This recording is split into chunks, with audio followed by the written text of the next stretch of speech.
Bismillahirrahmanirrahim. Assalamualaikum warahmatullahi wabarakatuh. Di video ini kita akan sama-sama belajar menangani kasus Samsung J1 yang mati total, yang merupakan pertanyaan salah satu dari rekan kita. Apa saja yang langkah-langkah harus kita tempuh? Oke, pertama saya akan persiapkan dulu catatan ya di sini. Samsung SMJ110G. Jadi yang akan saya tampilkan dulu di sini adalah sistem kerjanya dulu. Nanti akan berkaitan dengan analisanya. Oke, kita cari dulu skematik SMJ110 yang kebetulan alhamdulillah kita punya skematiknya. Ya.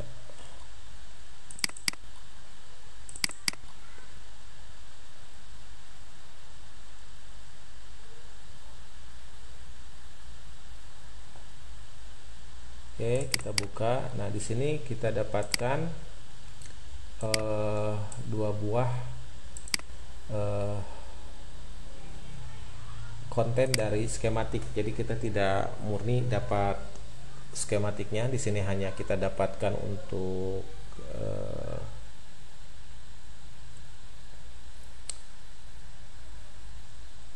ya, ini adalah layoutnya ya, atau POP-nya. Yang satu ini adalah untuk diagram jalur.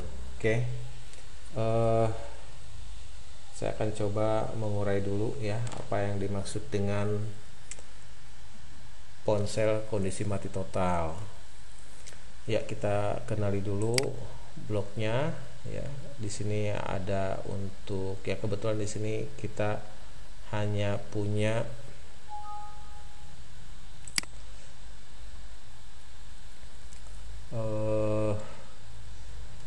gambar POP-nya seperti ini ya.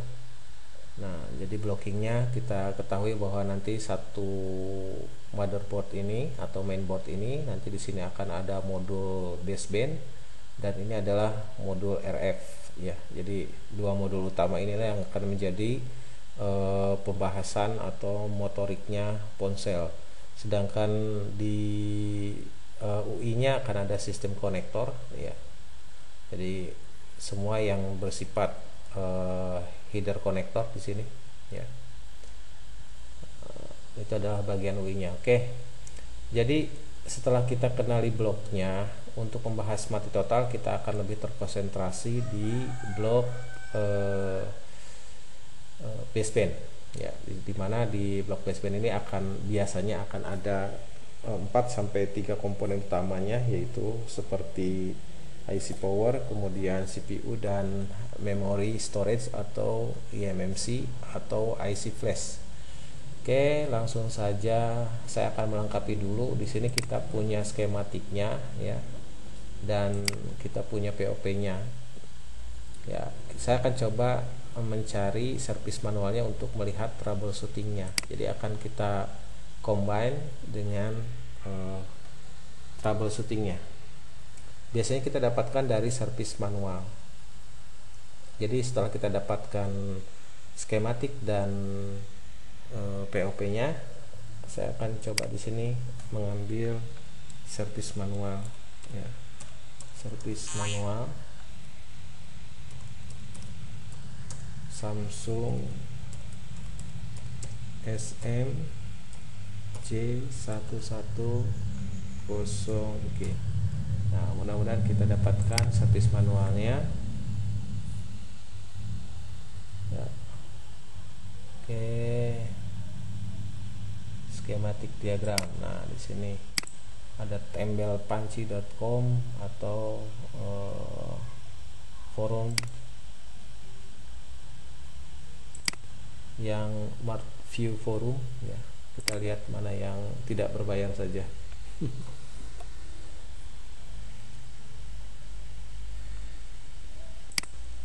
Kita lihat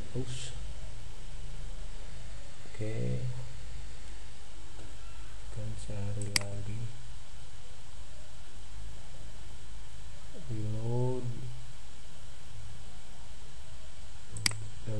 dapatkan.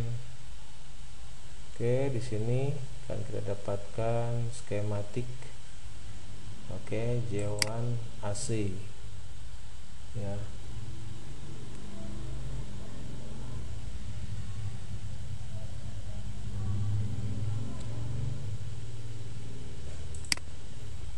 Ini di forum di service manual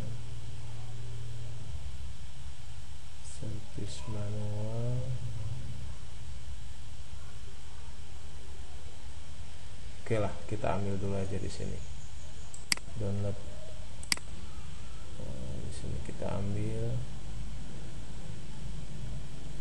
mungkin bisa dipakai untuk acuan atau mendekati ya. Nah, kita sudah dapat. Oke, kita download.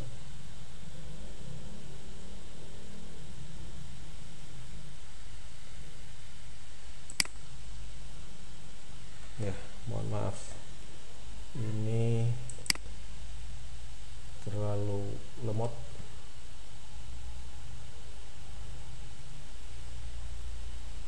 Oh, I am not a robot.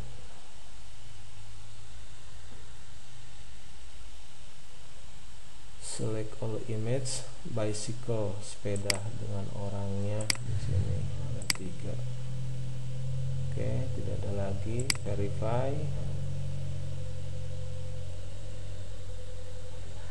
Kemudian klik here to download. Nah, di sini ada juga ya. Sudah selesai. Jadi kita ambil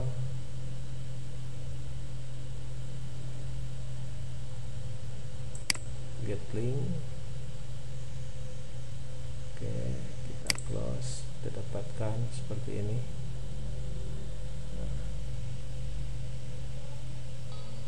Oh, katanya nggak bisa. Oke, kita download.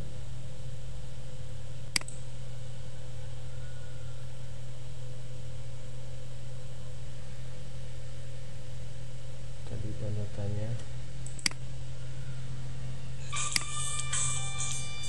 Oke.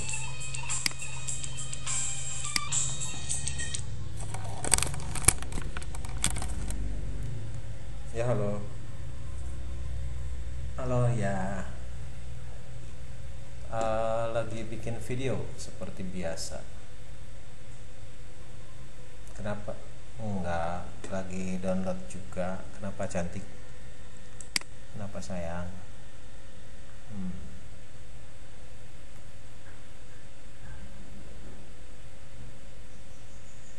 Apa? Oh, ada nge-WA tadi. Oh, mau jadi dama.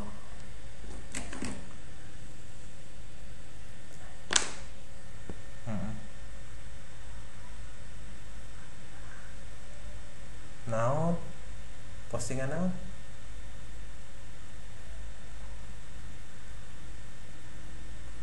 Oh, lagi ngapalkeun laguna. Potongan-potongan iya na, potongan-potongan kata-katana. Enak kan kata Abi kalau itu orang bisa itu mah. Itu kan satu ini apa namanya? Satu apa?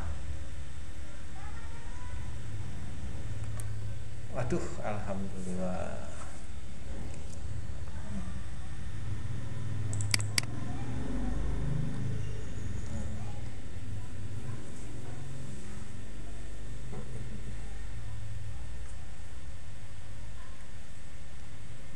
Iya, nggak tahu. Abi juga kan wedik. Iya ya. Tapi Abi lihat dari Abi yang Abi punya, ini satu ukuran dengan yang Abi punya memang si holdernya. Jadi memang untuk ponsel seperti itu, cuma karena memang baut bawahnya ini nggak bisa, nanti Abi mesti nyari konverternya. Jadi nanti dikonversikan dari baut utama ini jadi baut yang ke itu. Bisa lah Abi bisa nyari. Diakalin. Ya, anu pendek we nu penting nama kelihatan tangan abi, buat kelihatan tangan abi ngeoperasiin handphone gitu. Ini sudah, iya sih ya. Terus tuang sih namanya mau ditarik ya santana. Foto aja. Asa terpercanten jam sakit tajan tuang. Hmm. Oh, iya. Nggak ada yang kerasa lagi, badan sehat semua. Hmm. Ya, oke okay lah. Siapin we etana nanti ramuana. Hmm. Yang jajodoh kali teh itu kantong. Oh iya siap. Oke. Okay. Oh, itu kan kali-kali ya kita ada tuntutan, ada saatnya seperti itu. Ada saatnya. Ya lebih baik ku abi lah daripada ku batur.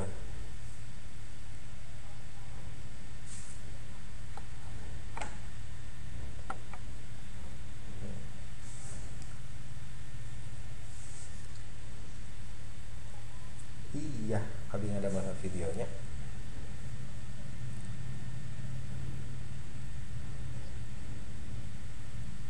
Ini terang lah tuh sok aja nggak apa-apa tuh. Jangan ngeliat siapa yang duluan, pokoknya yang santai nyapa kan gitu. Ya biar biar apalah komunikasinya kita enak kan gitu kan. Udah makan siang belum? Sih aku mau bobokan gitu. Ya biar mesra terus atulah, lebar sisa hidup, lebar atau sisa hidup dipakai yang enak-enak aja lah. Pusing mah jelas pusing gitu. Ya jam 3 jam 4 mungkin habis asar lah biar tenang. Paling mijit ais ini sakan tenan kewe atau terus di eta meh eta. Oh iya sok atuh siap mangga. Iya sok. Mm-mm. Selimut hati.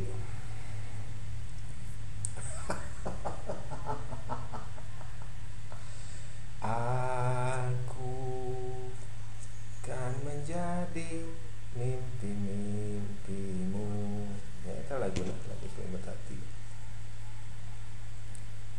Oke siap. Ini dah udah ini kemah ya sok aja mangga ya sambil nge-download lagi lagi melengkapi bahan video.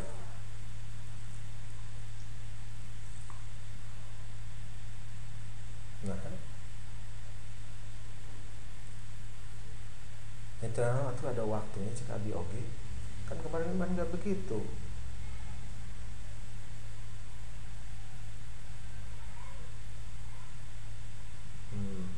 Positif aja,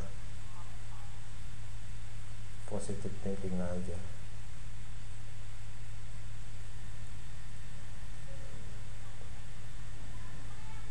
Oh siap kata senam di pencetan deh gitu. Hmm?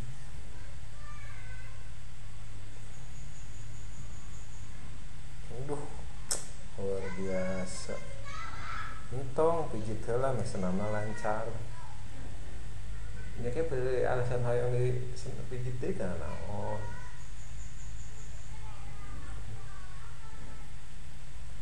Sok lah penting maurin bahagia we abdi mah.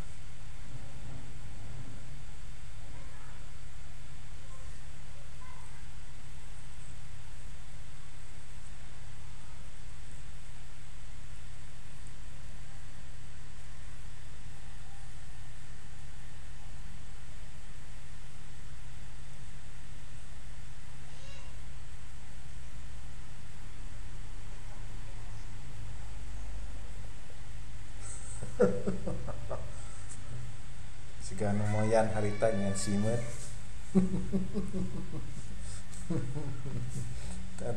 tong eleh ku simut simut wae moyan ya. Ya, siap. Mm-mm. Iya, siap siap. Ya, ya dah. I love you too.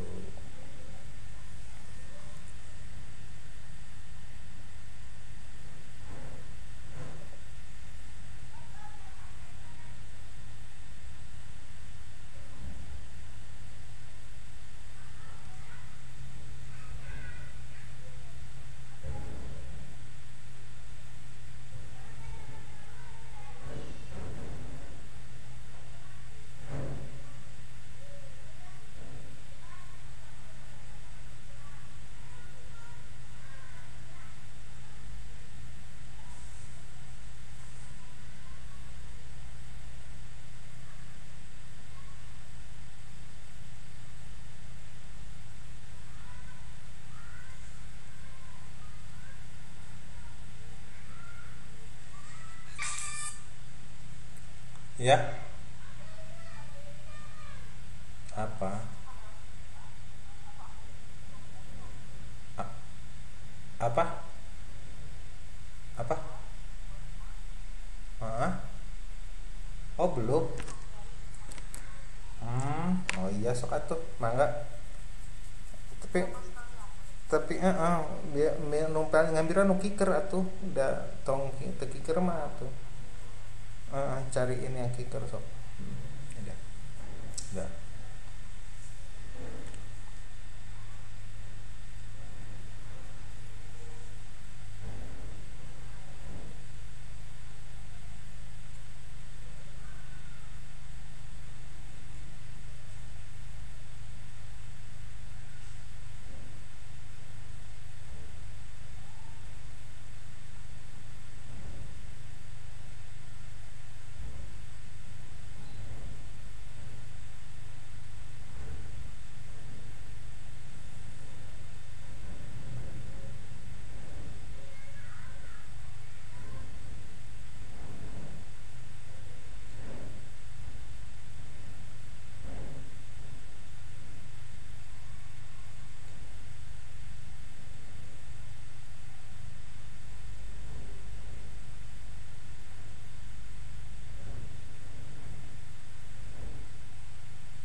Ya, alhamdulillah saya dapatkan eh, skematik untuk servis manualnya ya.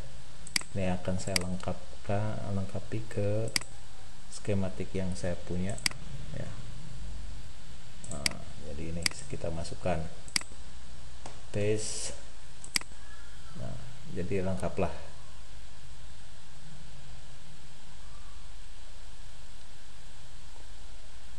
Sip ya. Kita buka troubleshootingnya jadi nanti sekalian dengan oke, lengkap ya. Jadi kita punya data untuk membuat catatan mengenai kasus mati total. Di sini ada blok diagram. Ini dia blok diagram atau struktur lebih kepada menggambarkan atau menunjukkan hubungan komunikasi antar blok modul ya.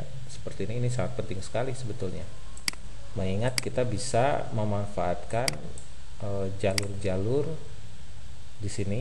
Jadi kita bisa, kalau misalkan kita kebingungan untuk melakukan tracking di skematik, kita bisa membuka halaman ini untuk membantu tracking jalurnya. Jadi kita bisa mengetahui jalur yang kita cari ini menghubungkan antara grup unit apa dengan grup unit apa. Nah, seperti itu. Oke. Selanjutnya di sini kita dapatkan diagram POP atau PCB diagram ya. Ini untuk mainboardnya atau motherboardnya. Kemudian halaman berikutnya adalah bagian bawah, bottom. Di sini flowchart of troubleshooting, kemudian equipmentnya ini adalah untuk peralatan yang digunakan. Nah, ini kasusnya. Nah, di sini kita punya flowchart ya untuk troubleshooting, di mana untuk kasus mati total ini selalu ditempatkan pada posisi awal, yaitu kasus cell phone can power on. Nah, ketika kita mendapatkan kasus Samsung J1 AC ini bermasalah di mati total ya, bermasalah mati total, kita bisa gunakan ini untuk teknisi. Kita gunakan troubleshootingnya cell phone can power on, check battery voltage is it more than 3.5 volt. Nah, apakah baterainya ini ya. Nah, di sini kalau kita ikuti SOP-nya, SOP itu standar operasional prosedurnya. Pertama di sini kita cek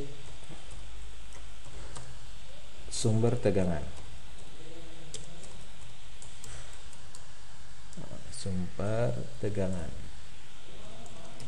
Nah, kalau kita mengurusi masalah cek sumber tegangan, sudah tentu kita berhubungan dengan baterai. Ya, di sini tegangan yang dihasilkan dari baterai atau Vbat. Oke. Apakah Vbatnya adalah posisi minimum, maksimum? Ya, di sini di troubleshooting digambarkan bahwa apakah tegangan baterainya lebih dari 3,5 volt. Nah, ini karena kalau kita lihat ya, baterai itu punya batas minimum di 3,2, kemudian maksimum di 3,7 atau 4,2 ya, dan batas pengisian baterainya sendiri 4,35. Tapi kenapa di sini dibilang harus di atas dari 3,5? Berarti nanti di bawah 3,5 ini akan terjadi proses yang disebut dengan dead boot atau mati ponselnya, atau hanya sekedar blinking saja. Ketika ditekan on off, lampu putihnya akan berkedip seperti itu, tapi tidak akan masuk ke mode startup ya. Nah, jika baterainya ini lebih, anggap saja baterainya lebih dari 3,5 volt. Nah, kita pasangkan, kemudian pasangkan baterainya, kemudian kita tekan on off. Apakah akan ada bunyi startup atau booting sound dan getar saat ditekan on off gitu kan? Kalau tidak, katanya kalau misalkan tidak keluar suara atau misalkan getarnya ada tapi tidak menimbulkan gambar, maka di sini harus diganti adalah layarnya, katanya periksa layarnya, atau front TFT itu berhubungan dengan layar, padahal tidak seperti itu. Jadi tapi ya kita coba urai mengenai troubleshooting ini ya. Nanti kaitannya dengan diagram-diagram ini apa sih maksudnya gitu kan. Ini supaya mudah dipahami saja. Cek baterai, apakah baterainya lebih dari 3,7 atau 3,5. Kemudian yang kedua di sini seharusnya adalah cek di sini cek resistansi. Apa itu cek resistansi? Yaitu hambatan umum atau global ya. Rangkaiannya kita bisa melakukan cek di konektor baterai. Ini mungkin sudah ada di videonya ya, apakah nanti posisinya ponselnya short pilihannya atau normal.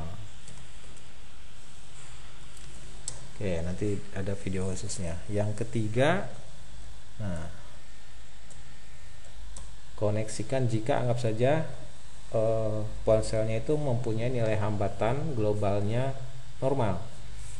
Berarti untuk langkah berikutnya adalah cek konsumsi arus. Dengan mengecek konsumsi arus ini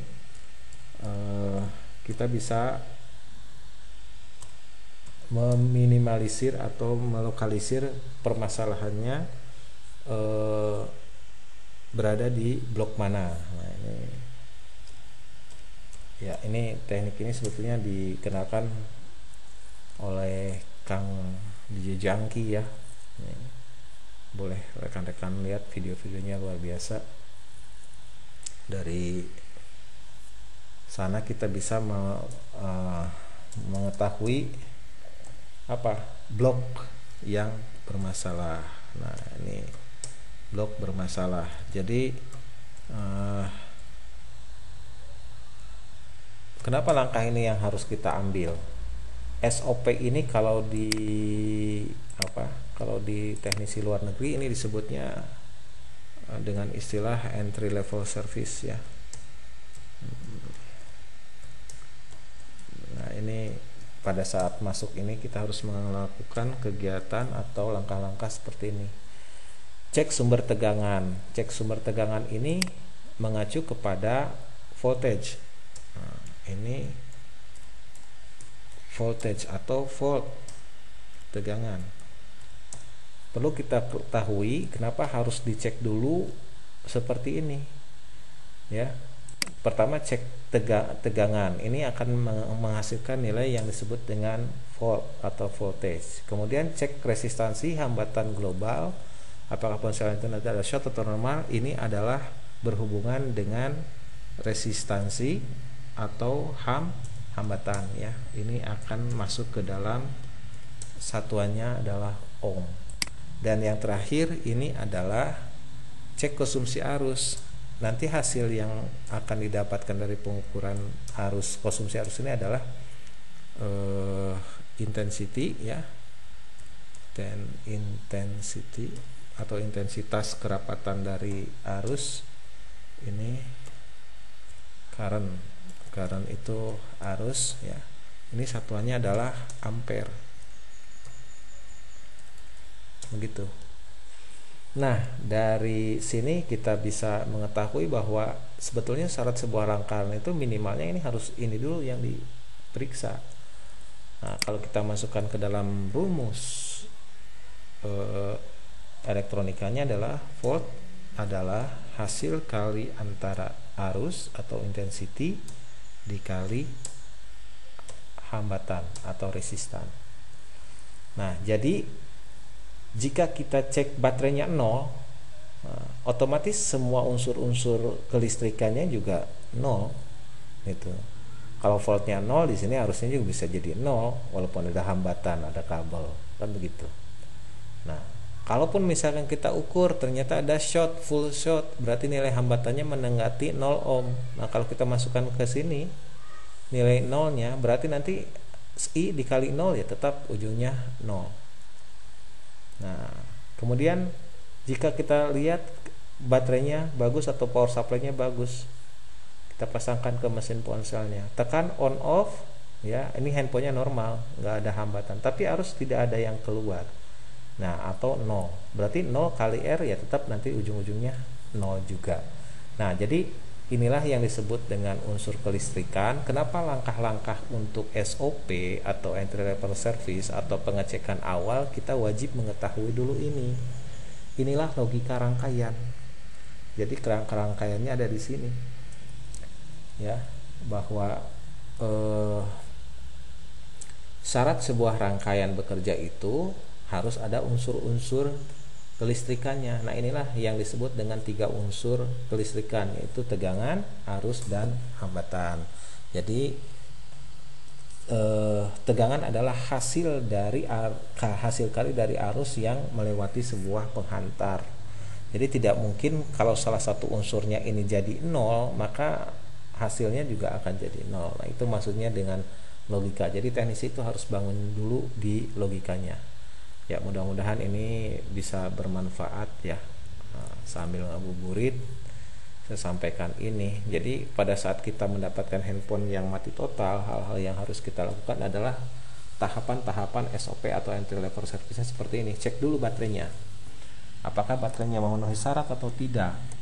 Nah, kalau handphonenya bisa dibongkar baterainya, itu sangat mudah sekali. Kalau yang di baterai tanam, bagaimana cara memastikan tegangan baterainya itu masih ada? Nah, rekan-rekan bisa menggunakan kabel OTG plus USB current meter. Jadi kita bisa memanfaatkan itu. Ada beberapa ponsel yang support dengan OTG ya. Kita bisa mengetahui baterainya itu masih bagus atau ada. Kemudian otomatis kalau nanti USB current-nya nyala, otomatis berarti nilai hambatannya juga bagus. Nah, begitu. Ya, insya Allah nanti akan saya buat dengan videonya. Nah, kalau ini adalah screen-nya. Jadi balik lagi mengikuti yang ada di sini ya. Jadi sangat kalau di Samsung ini sangat simple begini ya. Nah, tapi ujung-ujungnya biasanya selalu change the board. Nah, itu nah, saya akan coba mengurai ini. Nah, dianggapnya handphonenya tadi baterainya oke, masuk ke sini. Kemudian dianggapnya di sini tidak ada yang konslet, tekan on off gitu kan. Nah, di sini tidak disebutkan berapa konsumsi arusnya. Ya, yang mereka perhatikan adalah saat ditekan on off gitu kan, apakah di sini cek DTA soldering crack open. Nah, kalau misalkan tekan on off ya, ada vibrasinya otomatis. Kalau menurut saya sih pada saat ditekan on off masih ada bunyi kemudian ada getar, berarti on off-nya bagus kan. Nah, di sini kalau di sini disebutnya TAC-nya soldering crack atau misalkan ada kerusakan di on off-nya. Kalau menurut saya sih tidak begitu. Ya.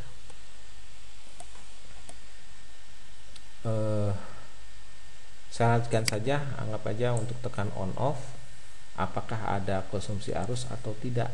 Nah, kalau tidak ada konsumsi arus, di sini ikuti langkahnya, cek U4000 output voltage, periksa di resistor 5020 atau 5029 ada 1,1.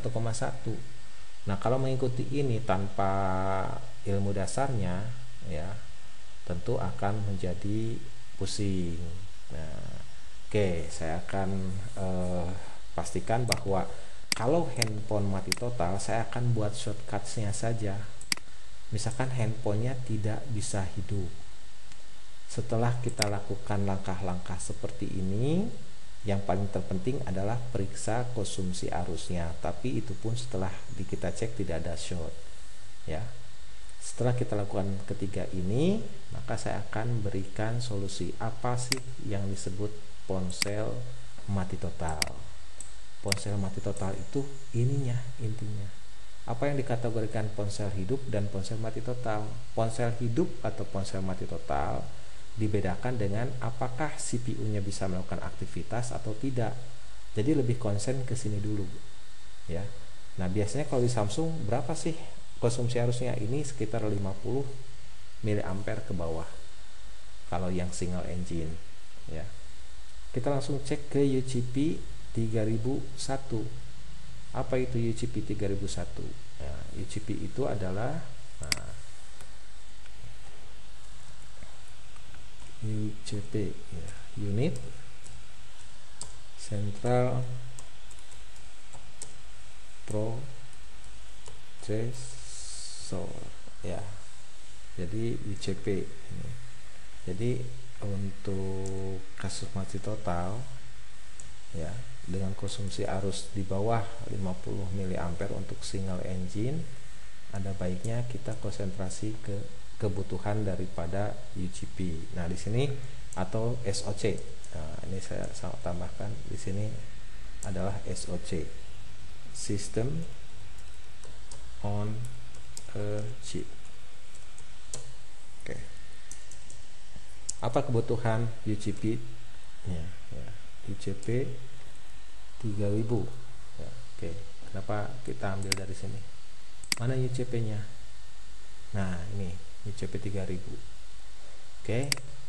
Yang disebut dengan ponsel mati total adalah ketika UCP-nya ini tidak bisa mengenali dirinya sendiri atau tidak bisa melakukan aktivitas, atau yang disebut dengan dead boot atau startup file. Nah, di sini.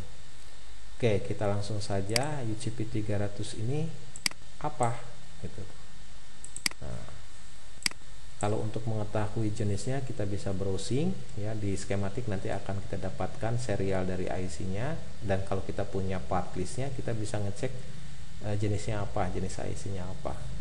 Ya, kita buka saja di sini UCP 3000 ya. Oke, kita buka. UCP 3000. Nah, begitu ada UCP 3000 di sini jangan langsung diklik, tapi baiknya pakai Open for Readers.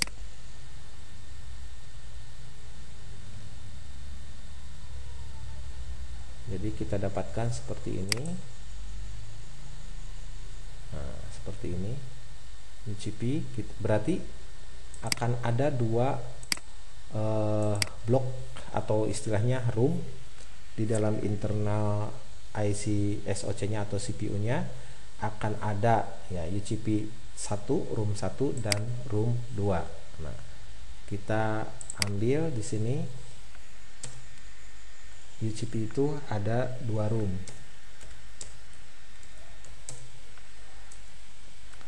Nah, kita ambil room 1 dulu. Room 1 atau kamar 1. Kita lihat kamar 1 apa, mengurusi apa, atau tempat untuk mengurusi apa. Kita buka room 1.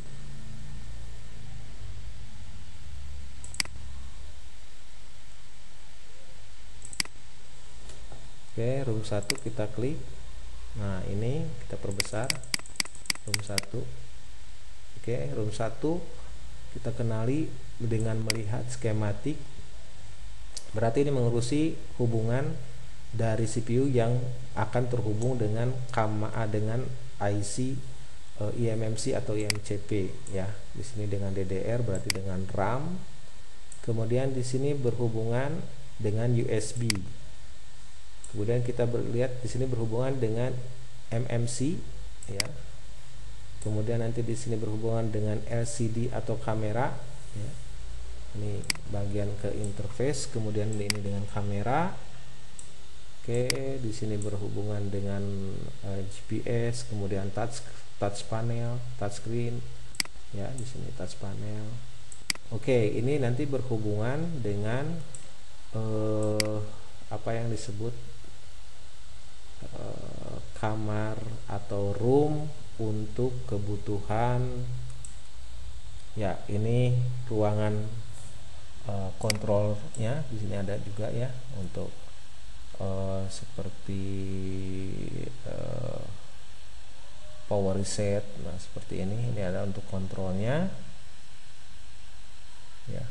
Oke, dan yang kamar satu lagi adalah kamar-kamar kebutuhan untuk regulator. Nah, jadi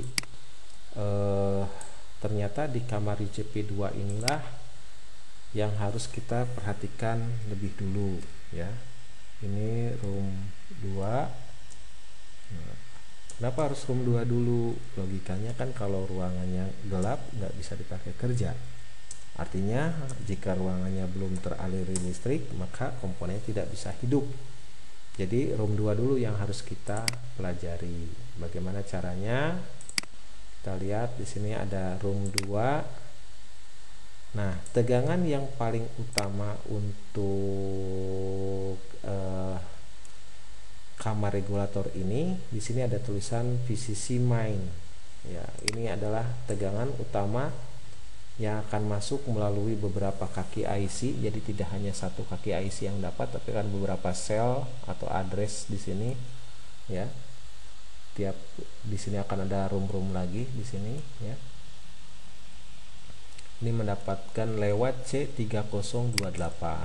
Nah, jadi kalau untuk syarat tegangan dari ini, syarat tegangan utamanya ada VCC main. Nah, kita akan blok di sini VCC main. Oke. Room 2 VCC main. Ya, tegangan utamanya itu namanya adalah VREQ Suite 1 Application Processor. Nah, ini akan melalui komponen yang dinamakan dengan C30, sebentar, sini saya harus C3038 di C3038. Jadi sebelah mana nanti C3038 nya kita bisa lihat di sini. Kita perbesar dulu C3038 fine. Nah, kalau untuk di sini kita bisa langsung kita ketik C3038. Akan kita dapatkan, klik. Nah, kita perkecil. Berarti inilah tegangan yang akan masuk ke UCP 300 melalui C3038. Nah, oke. Kemudian di sini akan ada nama tegangannya VREQ S1AP. Kalau VREQ ini artinya volt regulator, S1 tuh switch. Nah, ini SMPS atau buck regulator, di mana tegangan yang akan keluar dari regulator ini akan melalui lilitan. Nah, bagaimana cara trackingnya? Kita lihat VREQ 1 SAP ini bersumber dari atau kita bisa melakukan trackingnya. Siapa penghasilnya? Nah, kita pastikan. Oke.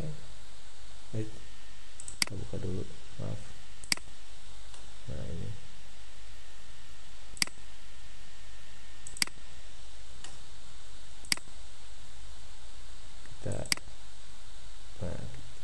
kita klik dulu ya, kemudian kita klik. Nah, ini berarti melalui beberapa kapasitor. Oke, VREQ S1 itu akan berubah nama menjadi VREQ 1. Nah, oke. Nah, ini VREQ 1 AP berarti berubah nama menjadi VREQ S1. Nah, kita ganti. Ternyata VREQ S1 AP itu sumbernya adalah dari VREQ S1 ya. Nah, kita ganti tracking sekarang.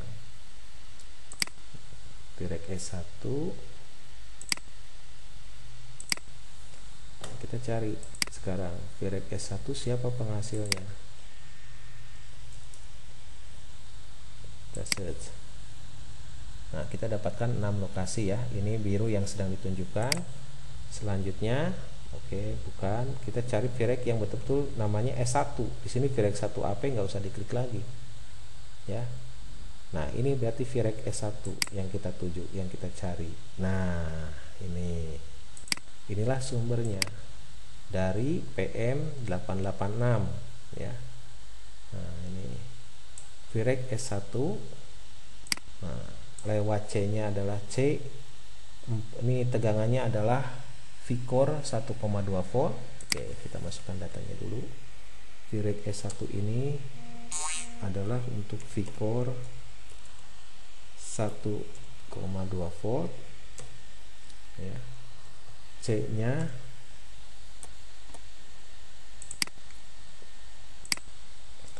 ada di C4022. Oke. Penghasilnya adalah PM, kita bisa lihat sini,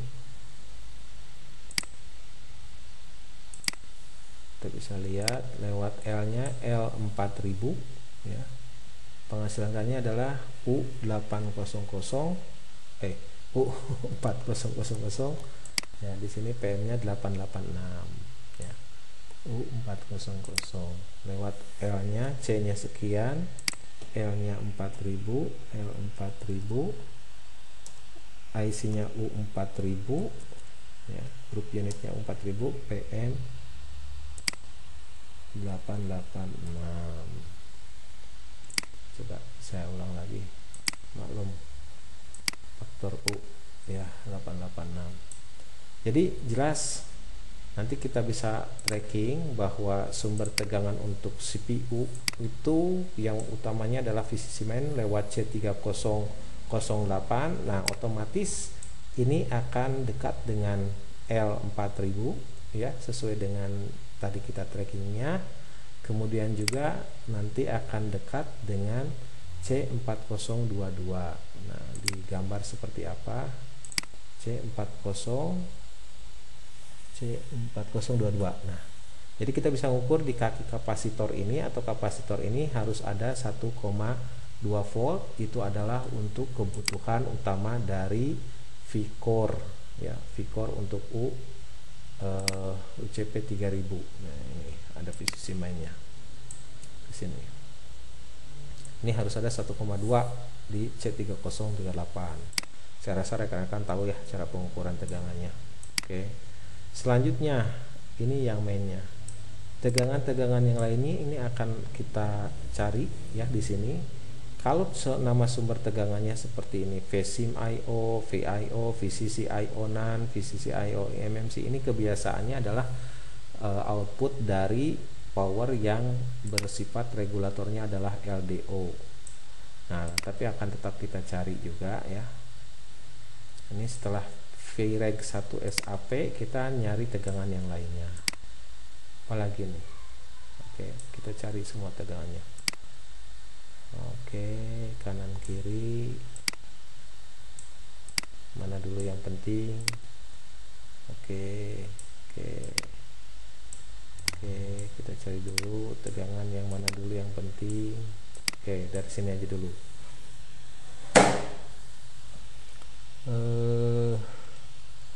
VDD ANA GRP 1P8. Nah, ini kita ambil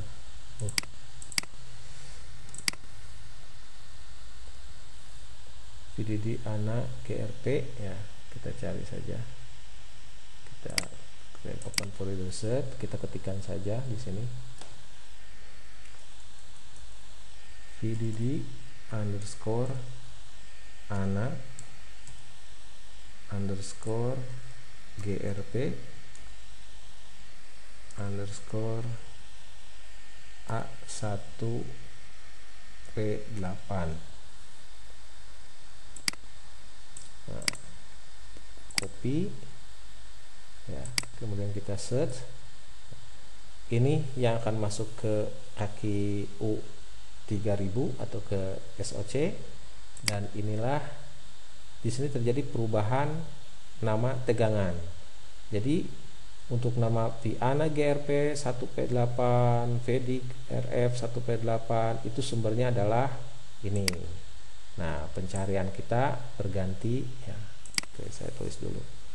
Ini di sini selain VCC main kita perlu ini ya, VDD ANA GRP.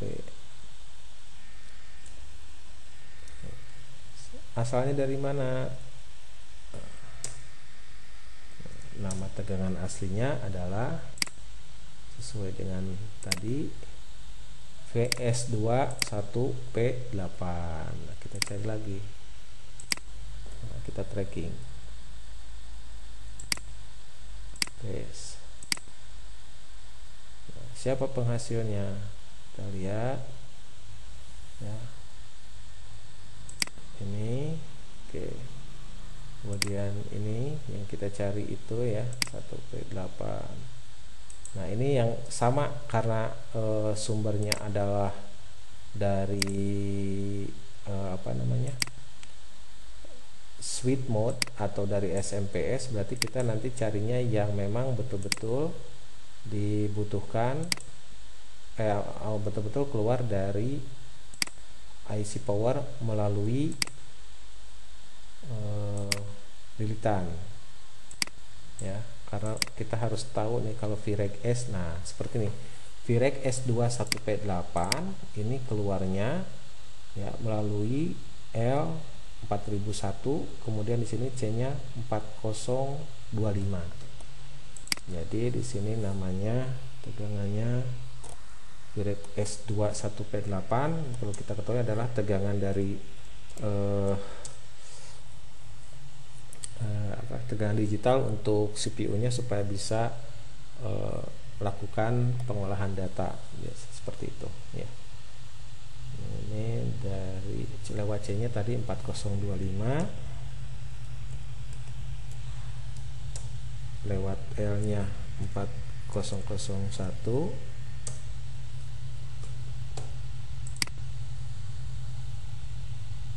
lewat 4001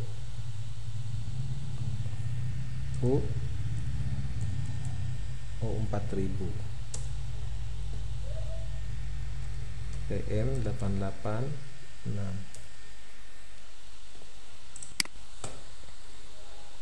PM886.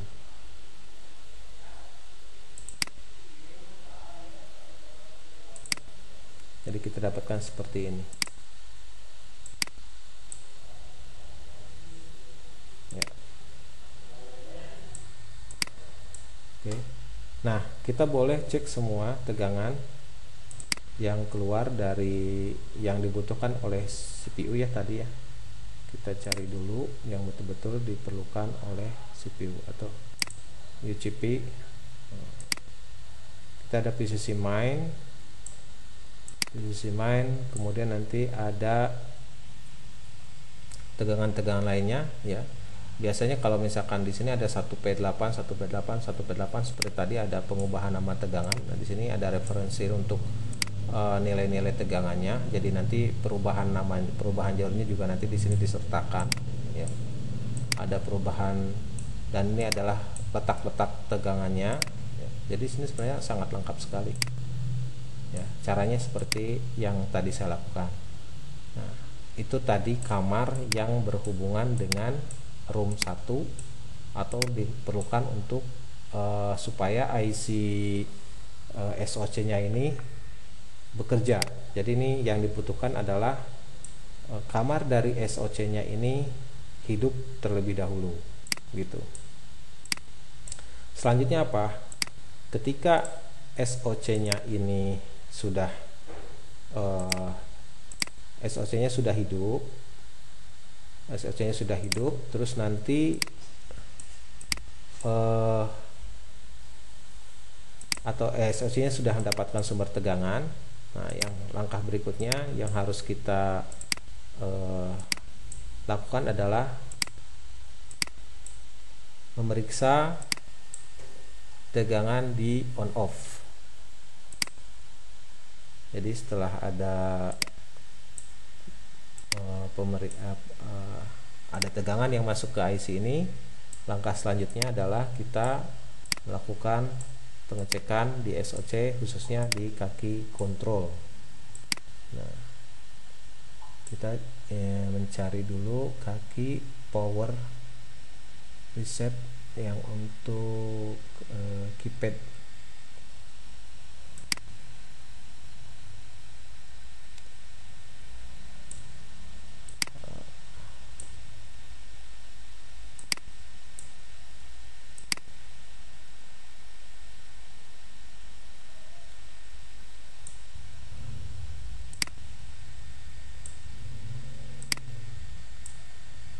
Volume up, volume down. Kita akan cari dulu. Kita boleh melihat di sini di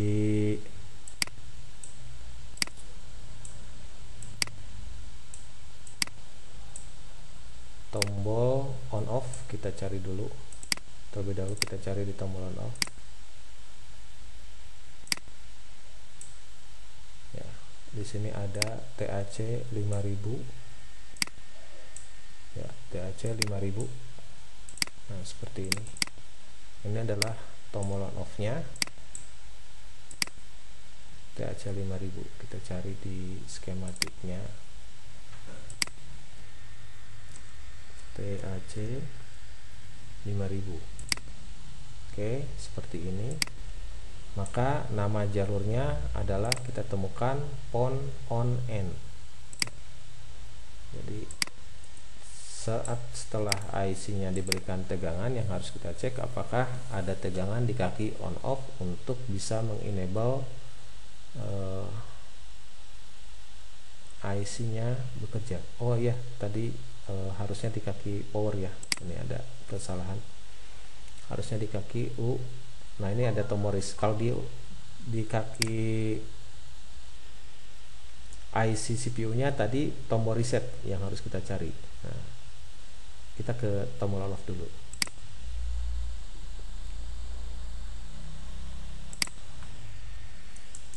Ini nanti bisa dilanjutkan videonya untuk nama-nama tegangan.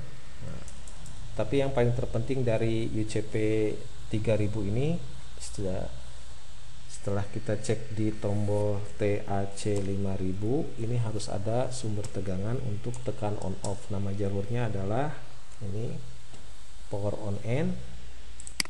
Kita akan cari, nah, kita akan tracking power on N.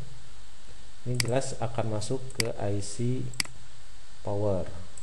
Ya, kita search, dapatkan ini asal jalurnya, dan dia menuju ke kaki IC PM886 ya, atau U4000. Nah, sini ada yang namanya on key N. Nah, on N menuju on key N PM886 ya, on key N PM886. Nah, sesaat setelah ditekan on off, setelah kita tekan on off, maka di sini akan ada yang namanya, nah, inilah jalur kontrol atau perintah ya. Saat ditekan on off, maka akan keluar perintah dari IC power menuju ke CPU melalui jalur reset out N atau PMIC. Nah, ini kita cari nama jalurnya adalah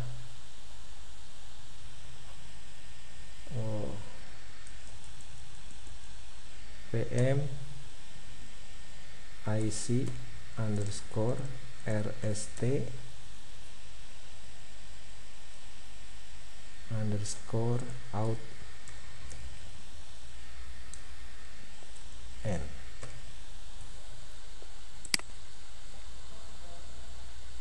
Nah, ini yang keluar dari power, dan ini menuju ke kaki UCP 3001. Nah, ini disebut dengan kaki kontrolnya. Jadi nanti di sini kita bisa lihat ya, ada yang disebut dengan,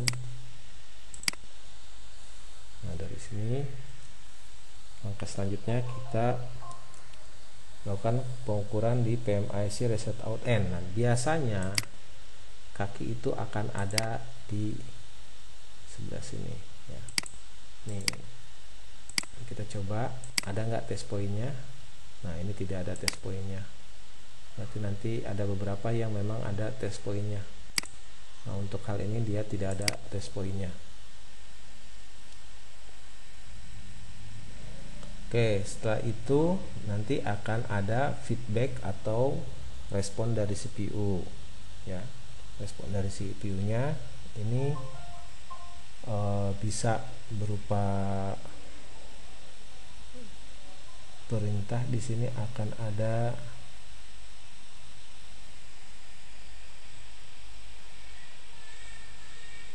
PMIC improve,